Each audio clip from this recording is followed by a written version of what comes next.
গ্রাম এমন একটা জায়গা, এখানে আসলেই প্রত্যেকটা মানুষের মন জুড়িয়ে যায়। গ্রামের এই দৃশ্যগুলো আপনার মনকে ছুঁয়ে যাবে। আর এই গ্রামের আশেপাশে পরিবেশটা এতটাই সুন্দর যে আপনি দেখলে আপনার মন একদম শান্ত হয়ে যাবে। এই সবুজ সোনালী ধান আর আঁকা বাঁকা মেটুর পথ আপনাকে নিয়ে যাবে এক সৌন্দর্যের পৃথিবীতে। আজকের এই ভিডিওটা গ্রামের এক প্রাকৃতিক সৌন্দর্য নিয়ে। আসসালামু আলাইকুম।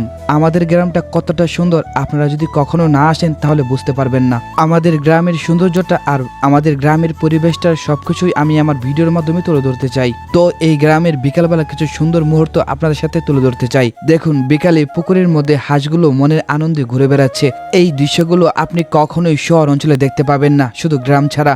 আমি গ্রামের পরিবেশ এবং গ্রামের প্রকৃতিকে খুব ভালোবাসি। দেখুন কত সুন্দর করে গাছের মধ্যে আম জ্বলছে। এই দৃশ্যটা খুব অসাধারণ লাগে।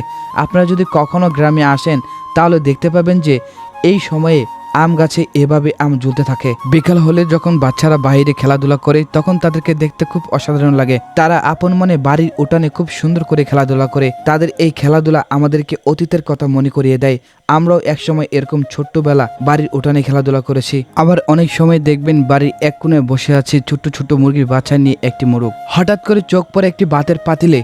সেই ভাতের পাতিলের ভিতর থেকে ধোঁয়া বের হচ্ছে। যিনি রান্না বসিয়েছেন তিনি হয়তোবা অন্য কাজে ব্যস্ত হয়ে পড়েছে। বিকালবেলা যখন গ্রামের মহিলারা বাইরে রান্না বসায় তখন সেই পরিবেশটা দেখতে খুব চমৎকার লাগে। এটা আপনারা যদি নিজের চোখকে না দেখেন তাহলে কখনোই বুঝতে পারবেন না। আবার যখন আপনি হাঁটবেন তখন দেখতে পারবেন গোয়ালের গরু বাইরে বেঁধে রাখা হয়েছে। আপনাকে দেখলেই সে দৌড়ে আসবে গুঁতা দেওয়ার জন্য। এটা কিন্তু খুব অদ্ভুত। আমাকে দেখলেই সে দৌড়ে আসছিল, তাই আমি সেখান থেকে দৌড়ে পালিয়ে যাই। এই বিষয়টা খুব আমার কাছে চমৎকার লাগে।